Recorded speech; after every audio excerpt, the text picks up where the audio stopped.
And the very first thing that your parents will be drilling into you from 4 or 5 years of age is the proper way to show respect to people. Because if you don't, you're likely to get a clip round the ear.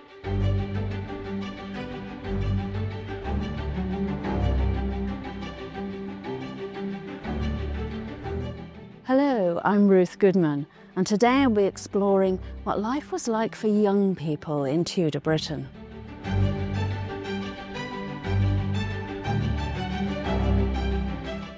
We'll be looking at how children were viewed in Tudor society. What were the expectations placed on boys and girls? What kind of skills were they taught? And how important were manners, discipline and obedience? And just how different was a Tudor childhood to one we have today?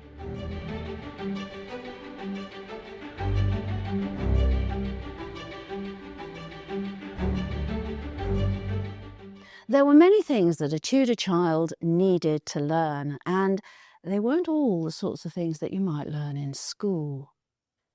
In fact, for most children, most learning happened well away from a classroom. Every child needed to learn how to make a living.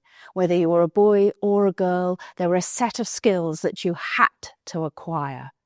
For most, that includes things like spinning. Even boys, as well as girls, were learning to spin. A young lad, or a young girl, could in fact make a serious contribution to the family economy by their spinning. It's light work. Small fingers do it very well, and it's the sort of thing in which there's a big market. Every single thread that people wore in Tudor Britain had to be produced by spinning the wool into a thread and then being woven or knitted. And it takes 12 full-time, highly skilled, very fast spinners to keep one weaver working. So you can imagine there's always an extra demand. Got nothing else to do? Spin.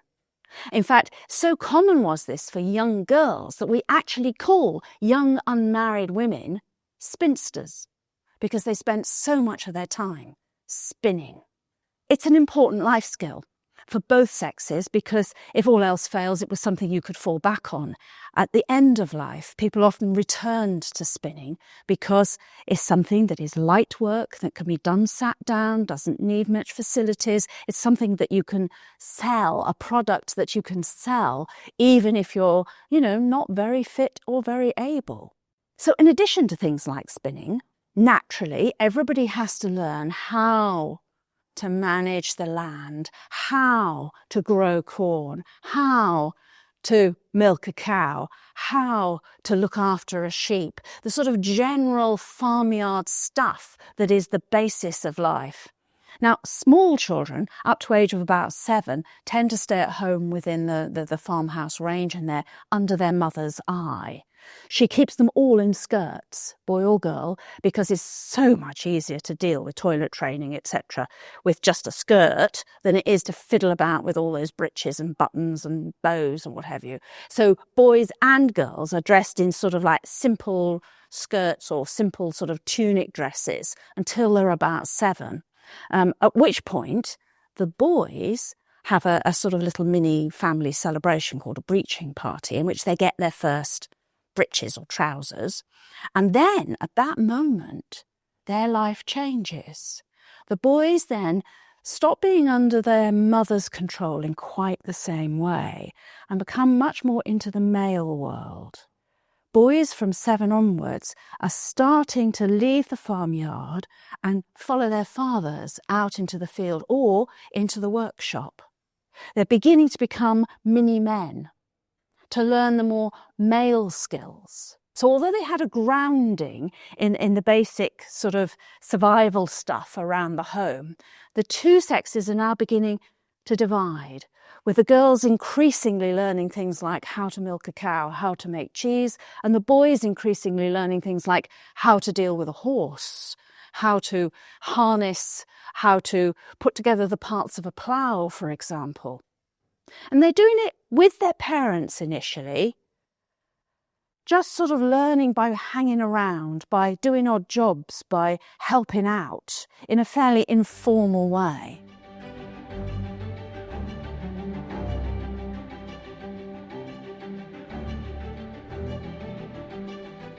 So it's thought that perhaps as many as 3/4 of the young people of Britain left home at about 14 and moved into somebody else's home as a servant, a live-in servant. Now, that does not mean that they're doing the dusting.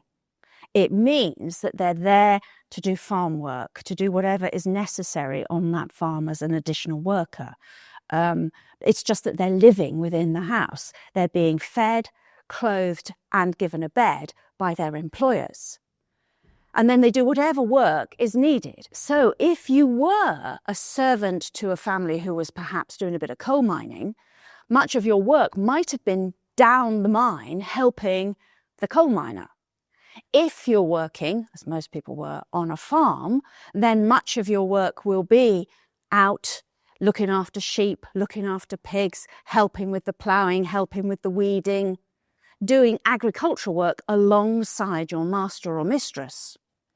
It's a sort of apprenticeship for adulthood. You're earning money, you're living in someone else's house, so you've got to behave yourself. And you get a chance to see a bit more than your family.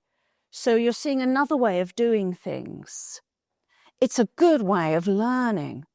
And from there, after having stayed maybe a year, maybe 2 or 3 years, you'd move on to another house. Things would be a bit different there, and you'd be a bit older, so you'd probably get a bit more responsibility. And you'd learn something there, and you would move on, and you'd move on. Most young people seem to have spent about 10 years doing this as a sort of training in life, learning from a number of different people how they run their homes, how they run their farms, picking up as many skills as you could along the way, and hopefully, if you were sensible, saving your wages so that when you got married, you would have a little stock in hand to set up your own home. So if that's the sort of practical nature of being a child in Tudor Britain, what about some of the less practical things? I mean, yeah, we'll come to reading and writing, but there's some cultural stuff you need to know too. And the very first thing that your parents will be drilling into you from 4 or 5 years of age is the proper way to show respect to people. Because if you don't, you're likely to get a clip round the ear. More than that, as you grow older, you might get into even worse trouble. Tudor England could be quite violent. And particularly, it erupted into violence when one person didn't show enough respect to another person. In that case, people got killed. So learning to be polite, learning how to be respectful was a very important life lesson. Male or female, you've got to get it right. And there are many ways of doing this. You can do it with your language, obviously, but you also have to do it with your body. I'm going to need an assistant for this. So I've got this poor chap here who's got no choice in the matter and is going to have to come and show me.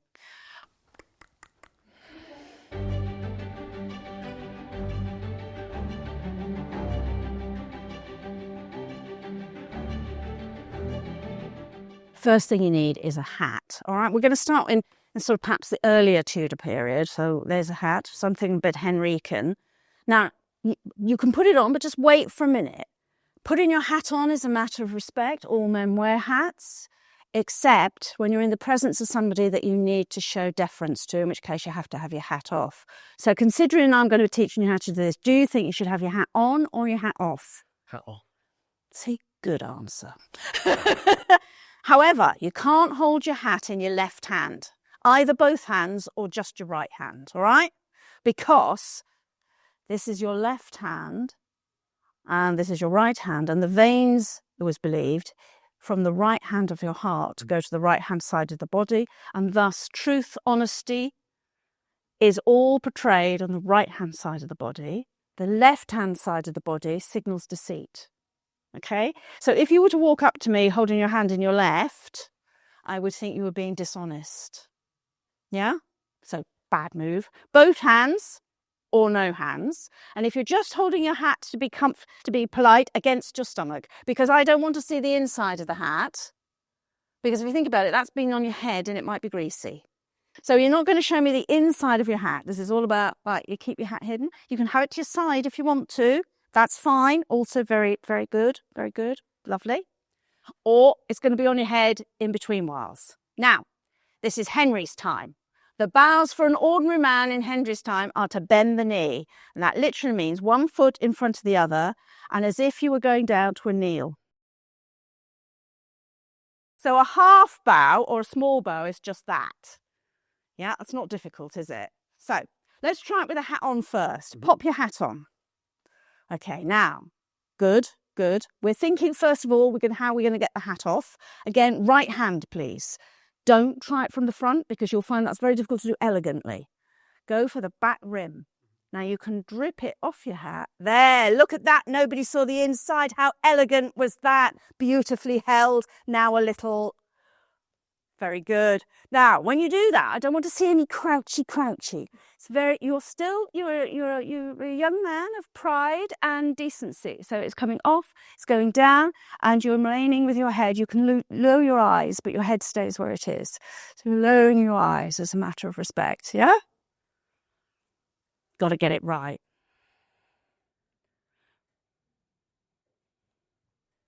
Better. It's coming. It's getting more fluid, isn't it? Getting more fluid. So this is something that would be drilled into children very young. Let's move on. Let's move on a couple of generations. Ditch the old-fashioned hat. Have a nice, new, up-to-date, modern Elizabethan style hat. Again, plonk it on your head. Things have moved on.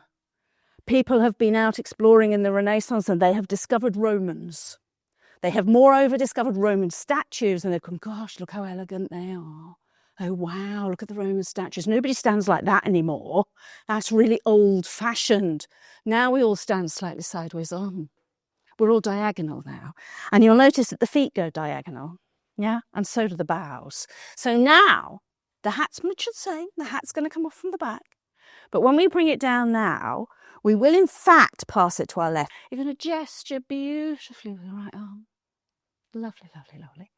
And then you're going to make a leg. So instead of just bending the knee, we're now going to make our bodies into a shape in which one foot's in front of the other. All the weight is on the back foot. So this foot is completely no weight. It's all on the back foot. We're going to bend the back knee and keep the front knee straight. Yeah, not bad. Tilting forward at the hip. Very good, very good. So let's try and go into that all together. Ready? Make a leg. That's pretty good. Now try and combine it with a hat. Hat, swap, beautiful gesture, make a leg. Yes! Of course, it's a lot easier for us girls. So all we have to do, hat stays on head. There's nothing there. Hair covered, of course, obviously. Can't have people seeing your actual hair if you're Tudor. It would be shocking. So hair covered, don't touch. All you have to do is bend your knees and lower your eyes. Don't touch your skirts. This busy fiddling about here was invented by Disney in about 1920. Don't touch your skirts. It's simply a plie with the dropped eyes. And it doesn't change much with history, with fashion either. It's just bend your knees, drop your eyes. If you meet somebody super posh, you can go for a big bend and go all the way down and come all the way up. But most of the time, that's enough. Easy peasy, huh? Thank you.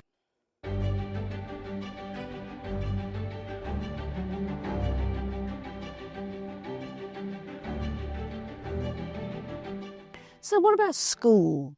Well, there were some schools, but not very many of them. But school is not the only way to learn to read and write. A surprisingly large number of Tudor children did learn to read, even if their writing was a bit dodgy, in ways that had very little to do with formal schooling. Many families believed that, particularly once they had changed over to Protestantism, it was very important for young people to be able to read the Word of God for themselves. To not have to listen to a priest, but to be able to actually read the Bible for themselves. So there was quite a lot of interest in teaching children to read. Writing is a useful skill if you're in business or you're running things, if you're a bit posher up in society. And so some children, particularly boys, were taught to write. But a much wider group of people, girls as well as boys, were taught to read so that they could have a spiritual life of their own. And this teaching came from many different sources, some of which were formal, many of which were more sort of ad hoc. So we have reports, for example, of youngsters who actually learnt to read but were being taught by the shepherds on the hill, that they went along with the other chaps up onto the hills to look after the sheep. And while they were up there, the adult shepherds were helping them spell out letters, like marking it in the ground or talking them through how to spot the shapes, to scrawl things on a wall or to make a mark on a bit of damp earth, for example. And then there were also little helpers that you could purchase to get a kid to read. They were called horn books. And it's a sort of, essentially it's a piece of paper. It's not very big, it's about that big. And it's got all the letters of the alphabet written out on it, plus a couple of simple words and a couple of two letters together to form things like you might have CA and then CAT and then CAP. Do you know what I mean? CAN, so that you could practice out some of the sounds and see the letters being grouped together into words. It's only very small, only about this big. There's not very much on it. It's just a single little sheet of paper that people made solid and child-friendly by sticking it onto a little wooden board and then putting a piece of horn in front of it to protect it, rather like laminating something or putting a bit of plastic in front. And then a small child, 3-4-year-old, would actually have it tied to their belt so that whenever you got 5 minutes to give somebody a lesson, you could say, let me have a look at your letters, young man. And you could just off the belt, go, right, spell out the letters to me, point to an F, and you might point to an F. That sort of very simple teaching that could take 2 minutes here, 2 minutes there, and gradually get you used to the ideas of letters, of alphabets, of reading. It would probably also have the most common prayer of all written on it, the Lord's Prayer, Our Father who art in heaven. And of course, as a small person, you'd know that because you hear it in church all the time. You'd hear it in daily prayers all the time. So it would be quite easy for the first thing you read to be something you're quite familiar with. And by these very simple methods, many children who never went to school had a chance to learn to read.